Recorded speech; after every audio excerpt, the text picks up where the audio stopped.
Et finalement, la semaine que je devais faire s'est transformée en un mois de jeûne, quoi. Donc il m'a dit, bah voilà, vous n'avez plus de cellules cancéreuses, quoi.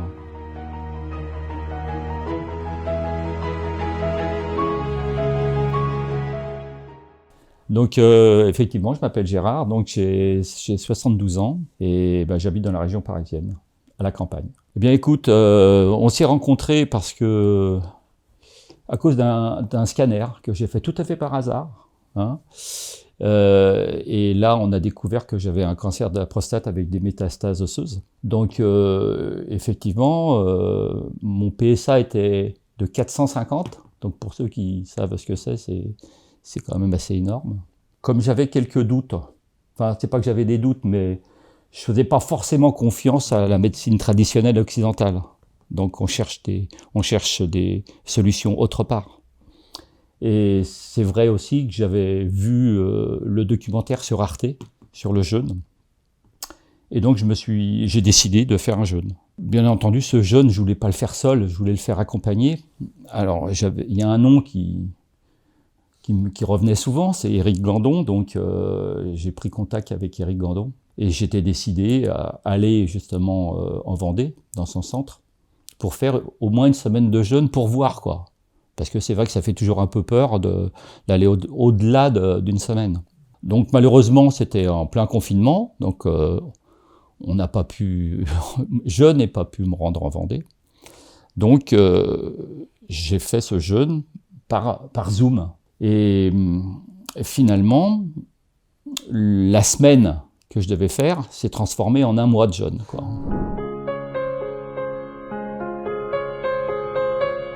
Pendant ces Zooms, j'écoutais religieusement ce que vous disiez.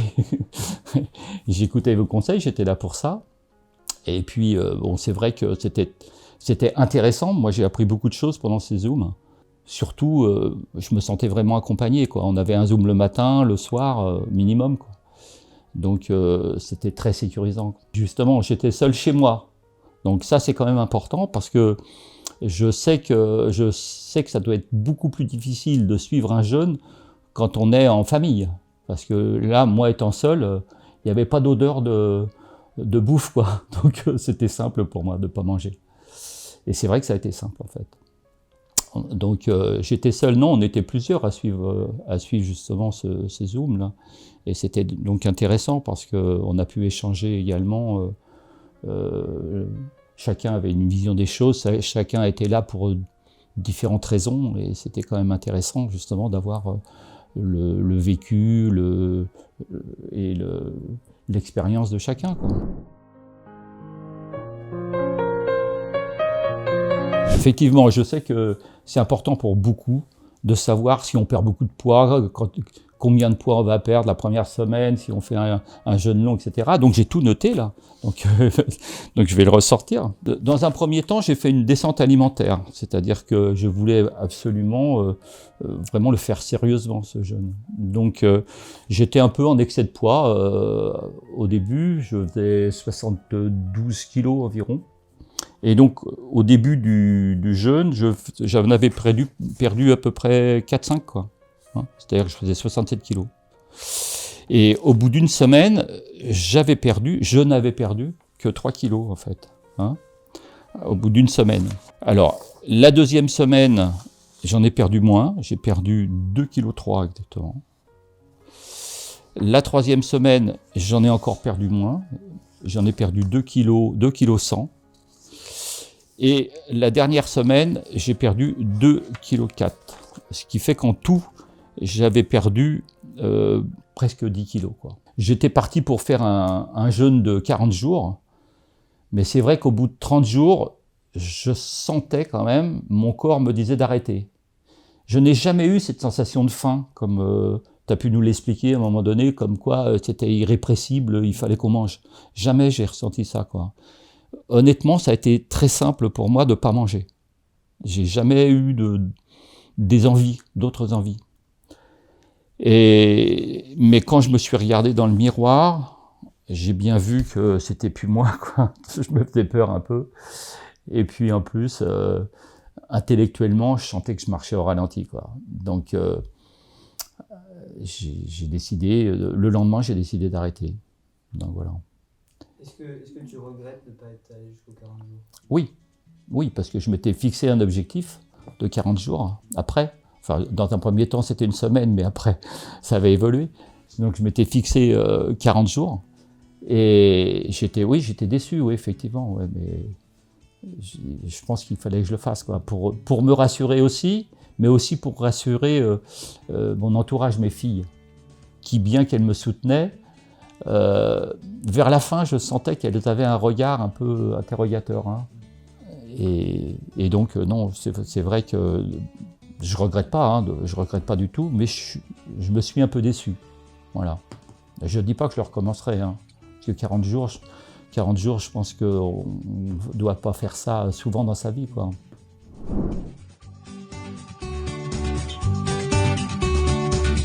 Ah bah, physiquement, c'est sûr. Je veux dire, déjà, moi, physiquement, j'ai retrouvé mon poids de mes 17 ans, 18 ans, donc effectivement. Et puis, mais psychologiquement aussi, oui, bien sûr. Et puis, sur un plan médical, ça m'a vraiment transformé, puisque j'ai refait, bien entendu, des prises de sang pour connaître mon taux de PSA, et j'étais descendu à la fin du jeûne, au bout d'un mois, de 250, j'étais descendu à 8. Donc j'étais suivi par un oncologue, je suis suivi par un oncologue, et qui était vraiment très étonné des résultats. Et là, mon taux de PSA continue à descendre. C'est-à-dire que là, maintenant, je suis à 0,7. Donc ce qui est vraiment exceptionnellement bas, quoi. J'ai jamais eu ça de ma vie. Donc et je me sens très bien. Et donc à la visite de l'oncologue, donc il m'a dit, bah voilà, vous n'avez plus de cellules cancéreuses, quoi. Donc c'est pas la peine de faire un scanner, quoi que ce soit, puisqu'on va rien voir, puisqu'ils seront pas là, quoi.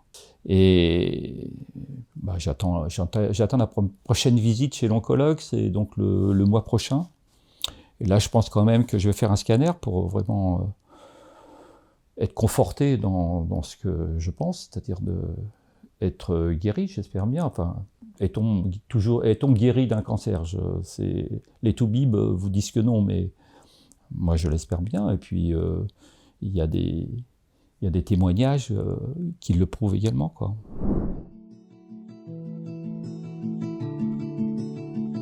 Tout de suite après le jeûne, donc j'ai repris une alimentation progressive, hein, parce que c'est très important, c'est vraiment une période délicate, hein, et il faut vraiment bien la suivre. Et donc j'ai commencé bien entendu par des bouillons, etc. Ensuite j'ai épaissi un peu ces bouillons, et puis tout doucement, donc j'ai repris du poids assez vite, assez vite. J'étais descendu à 57 kilos, et donc je suis remonté assez vite à 65. En quelques jours. Le corps avait vraiment besoin, quoi, vraiment, de se remplir quelque part. Et donc depuis, j'ai fini ce jeûne fin novembre. Donc depuis, je reprends une alimentation, je veux dire normale, mais je ne mange pas de viande rouge. Je précise, ça peut m'arriver de manger de la viande blanche, du poisson, des choses comme ça. Je ne mange pas de fromage, je ne bois pas de lait, je ne mange pas de sucre et je ne bois pas d'alcool. Donc, mais ça ne me coûte pas parce que c'était à peu près l'alimentation que j'avais avant. Et mon poids se stabilise à 65 kilos. Bon, enfin, je fais du sport, hein. J'ai toujours fait beaucoup de sport dans ma vie. Et donc là, j'ai repris le sport. Et donc je maintiens vraiment assez facilement ce poids. Ouais. Effectivement, j'ai la chance d'habiter à la campagne, d'avoir un grand terrain, de faire un grand potager, et c'est vrai que je suis presque en autosuffisance, mais ça fait des années de ça. Et malgré ça, tu vois, on peut quand même avoir des cellules cancéreuses qui apparaissent. Hein, je veux dire, c'est pas magique non plus, quoi.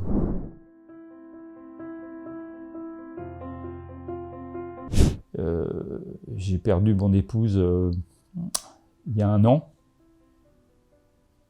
Voilà. Donc tu vois que c'est pas complètement... Les émotions remontent dans ce cas-là. Et c'est vrai que mon taux de PSA, je m'étais laissé un peu... J'avais pas fait très attention à moi, quoi, pendant toutes ces périodes-là qui a duré sa maladie. Et c'est vrai que quand Quand j'ai repris mon taux de PSA, il était à 450, quoi. Donc il avait monté, il avait triplé, il avait quadruplé, enfin bon, je ne sais plus exactement. Mais... Donc c'est effectivement, oui, il paraît que c'est un classique. Bon, donc, que quand on perd quelqu'un de cher, on peut vraiment avoir des problèmes médicaux, on va dire. La médecine traditionnelle ne pouvait pas faire grand-chose pour moi, j'ai bien compris, puisque quand on a des métastases osseuses, on ne peut pas opérer, c'est-à-dire on ne peut pas enlever, ça ne sert à rien d'enlever la prostate. Et donc, j'ai eu un traitement d'hormonothérapie. C'est tout, ouais, c'est déjà pas mal. Malgré tout, pour moi, c'est lourd, parce que je n'ai pas l'habitude de prendre des médicaments. Alors, bien entendu, lorsque mon PSA est descendu, mon oncologue était persuadé, bien qu'étonné, il était très étonné. Il est persuadé que c'est son traitement qui marchait. Cela dit, c'est peut-être vrai aussi, mais moi je suis persuadé que le jeûne y est pour beaucoup, quoi. Mais vraiment. Dans la médecine classique, je pense qu'il faut qu'ils cherchent des solutions autre part. Moi, c'est ce que j'ai fait. Le jeûne, c'est quand même quelque chose qui fonctionne. Hein. C'est sûr que notre corps est programmé pour ça, pour jeûner. Notre corps n'est pas programmé pour avoir 3 repas par jour. Hein. Donc ça, moi, j'y croyais déjà avant. Donc, et je continue à y croire fortement maintenant. Donc je pourrais, bien entendu, je pourrais vraiment leur conseiller de le faire, mais accompagner, pas faire n'importe quoi, effectivement. Ça, c'est important. Donc oui, bien sûr, je leur conseillerais ça, oui. Suivant vraiment qu'ils aillent chercher leur propre vérité, quoi, au fond d'eux, quoi. Hein. Après, c'est eux qui doivent trouver la solution. Moi, je pense que je referai un jeûne, là, d'ici peu. Peut-être pas un jeûne long, mais au moins d'une semaine. Je pense que l'organisme en a besoin, ça nettoie vraiment très bien. Et puis, avec tout ce qu'on peut avaler, ne serait-ce que dans l'air. Donc je pense que ça fait du bien de se nettoyer de temps en temps. Et puis, mais surtout, je le referai, bien entendu, je le referai peut-être en présentiel cette fois, si c'est possible. Et d'avoir l'expérience du groupe un peu plus, quoi. Donc ça peut être intéressant aussi. Donc voilà. Ouais, merci pour ton témoignage. Je t'en prie, c'est moi qui vous remercie.